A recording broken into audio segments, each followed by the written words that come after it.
السلام عليكم. النهاردة هنعمل مع بعض قرص حلوة جدا جدا. قرص المخابز هنعملها ونحشيها بالتمر.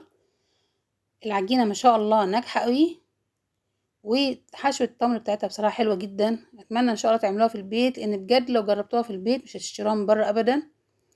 اعمليها للولاد عشان المدرسة، وحطيها في الفريزر، ويا دوبك تسخنيها بتكون كأنها لسه طازة. سويها ما شاء الله من فوق وتحت فعلا جميل، وهنقول ان شاء الله ازاي نسويها. وطريقتها سهلة قوي قوي، وبجد طعمها رهيب. اتمنى ان شاء الله تجربوها وبجد هتعجبكم. ونقول بسم الله. هنضيف هنا كوباية مية،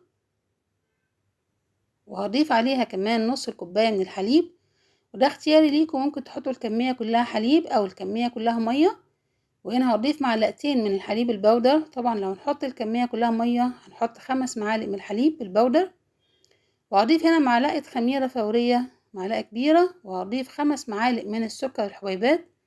وما تخافوش، مش بتزود طعم السكر في العجينة ولا حاجة، بيبقى طعمها متناسب او متناسق مع بعضها. وهنضيف هنا كمان معلقتين من الزبادي. الزبادي من الحاجات اللي بتدي طراوة للعجين، ودي اختياري ليكوا برضو، ممكن ان انتوا تستغنوا عنها. ونقلب كويس جدا. وبعد كده هضيف ربع كوباية من الزيت، وهضيف كمان بيضة حجمها وسط، وهنضيف ربع المعلقة صغيرة من الفانيليا، ونقلب كويس. نتأكد ان البيض داب كويس مع المية. وبعد كده هضيف معلقة بس من الخل، من الحاجات اللي بتبقى محسنة للمعجنات عامة. ونقلب كويس تاني. وهجيب هنا الدقيق، عندي 6 كوبايات من الدقيق متعدد الاستعمالات. طبعا كمية الدقيق المستخدمة ممكن تقل معاكم او تزيد شوية صغيرين تبع نوع الدقيق. وهضيف في الاول هنا 3 كوبايات من الدقيق. طبعا لازم ان احنا نضيف الدقيق على مراحل، ما نضيفوش مرة واحدة. هضيف كمان معلقة صغيرة ونص من البيكنج باودر، ونص معلقة من الملح. ونقلب كويس جدا المكونات، بحيث ان الدقيق عندي اتأكد ان مفيش فيه اي تكتلات جوه السوائل او جوه المية.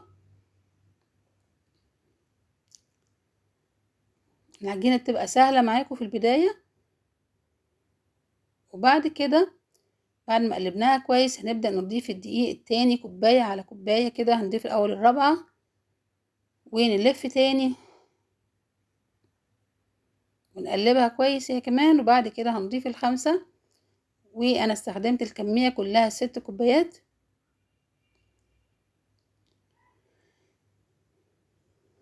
وهنا الخامسة. في المرحلة دي هبدأ اعجن بايدي. طبعا عجن الايد بيبقى ايه من الحاجات صراحة الجميلة، بيحسسك بملمس العجين نفسه. طبعا لو في عجان برضو استخدموا العجان، اكيد هيدي النتيجة ان شاء الله جميلة معاكم ومظبوطة. وهنا كانت عاوزة لسه دقيق، استخدمت الكوباية الستة. ونعجن كويس جدا لغاية لما الدقيق كله العجينة تتشربه، مبقاش في عندي اي دقيق ظاهر. والعجن دايما يفضل ان هو ما يقلش عن 7 أو 8 دقايق كمان. نفضل نعجن فيها كويس قوي. وهنا هضيف لها معلقة زبدة، من الحاجات صراحة اللي بتدي لها طعم وريحة حلو قوي، ودي ممكن برضو تستغنوا عنها. طبعا العجين عشان ينجح اكتر محتاج ان هو يتعجن او يتخدم كويس، فانقلوه على الرخامة او على اي طاولة، وافردوا ولموا فيه لغاية لما العجينة معاكم تبقى عجينة ناعمة، وفي نفس الوقت يعني تلزقها ما بتكونش بتلزق ولا تبقى قاسية. تبقى عجينة ما شاء الله ملسة وجميلة زي ما انتم شايفينها كده. وكده بقت تمام. هضيف بس في البولة هنا نقطتين زيت، وهفرد الزيت ده جوه البولة كويس، وهحط العجين فيه. وهنا نغطيها ونسيبها تخمر براحتها. وعقبال ما تخمر التمر اللي عندي كيلو الا ربع من التمر، فصصته طبعا، شلت البذر بتاعه وفرمته. هنحط عليه شوية زيت صغيرين ومعلقة صغيرة من القرفة. ممكن تحطوا سمسم. وطبعا من الحاجات اللي هتسهل عليكم الشغل ان انتوا تقطعوا التمر بالشكل ده، وتعملوه زي شرايح طولية كده رفيعة. ما تكتروش في التمر قوي عشان ما تبقاش طعمها مسكر قوي. وهنشيل الاسترتش من عليها، والعجينة ما شاء الله يعني مظبوطة جدا. هنطلع الهواء منها، لازم نلمها على بعضها تاني. وهبدأ اقطع العجين على حجم مثلا البرتقال البلدي. يعني يبقى حجمها كويس، لا قليلة ولا كبيرة قوي.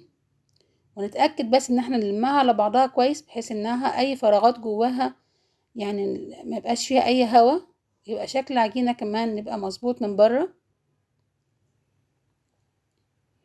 طلعت معايا الكمية دي كلها 19 قطعة. ممكن انتوا تصغروا الكمية شوية، ممكن تديكم مثلا 22 قطعة او 23 قطعة، بس عامة الحجم ده بيبقى ممتاز جدا. يعني لو واحد اخد واحدة بس مع كوباية الشاي هيحس انها بصراحة فطار حلو وهتشبعه، ومع الولاد كمان برضو هتشبعهم ان شاء الله للمدرسة. ولازم نغطي العجين 5 دقايق كمان يرتاح.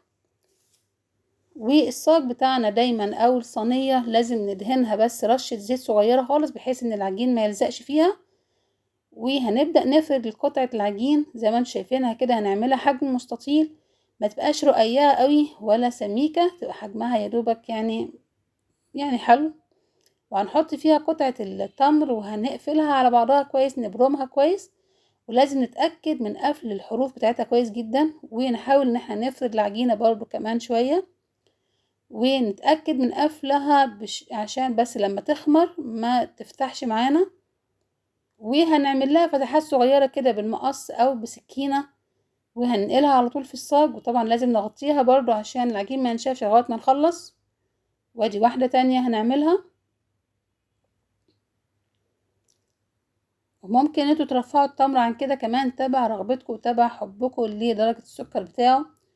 ونفردها برضو تاني، نبرمها كويس جدا مع بعضها، وهنقفل الحروف وهنعمل نفس الفتحات. والتالتة دي برضو احنا ممكن نعمل ايدينا بس، مش لازم النشابة، يعني ما عندوش نشابة مش مهم خالص هيعملها برضو.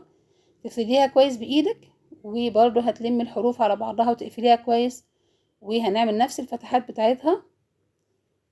وهنا طبعا واحنا شغالين هنفتح الفرن على درجة 220، وهنحط الشبكة على الرف التاني من تحت. وهنا عندي صفار بيضة عليها معلقتين لبن او معلقتين حليب، ويدوبك رشة فانيليا صغيرة ورشة خل. وهدهن وش القرص دي كويس جدا بالبيض، وهرشها بسمسم. برضو السمسم ده اختياري اللي انتوا حابينه تعملوه. وهنحط القرص على الرف التاني على درجة 220 زي ما قلنا. ويدوبك اول ما القرص تبدأ تستوي او تحمر من تحت، لا اما نرفع الصينية ونحط تحتيها صينية تانية وهي الوحيدة هتتحمر من فوق، او اننا نشغل الشواية. وطبعا نهدي الشواية شوية ونقلب كل شوية في الصينية، بحيث ان الوش بتاعنا يتحمر بشكل مظبوط. ولازم القرص طبعا نغطيها اول ما تخرج من الفرن، نسيبها حوالي 5 دقايق متغطية. بعد كده هتلاقيها ان شاء الله طرية ولذيذة جدا جدا. صدقوني القرص تستحق فعلا انتوا تعملوها وتجربوها. ويا ستي ممكن تعملي نص الكمية، بجد هتلاقي الحاجة جميلة ونظيفة. وطبعا عشان المدارس الولاد بيحبوا حاجات كتير، وتنوعي في الحاجات اللي انت تديها لهم، وصدقيني هتعجبهم بجد وهيطلبوها منك دايما. اتمنى ان شاء الله الفيديو يكون عجبكم، اتمنى فعلا تجربوا فعلا الوصفة. ولو عجبكم الفيديو تشتركوا معايا في القناة وتفعلوا الجرس للكل. ودمتم جميعا بأمان الله.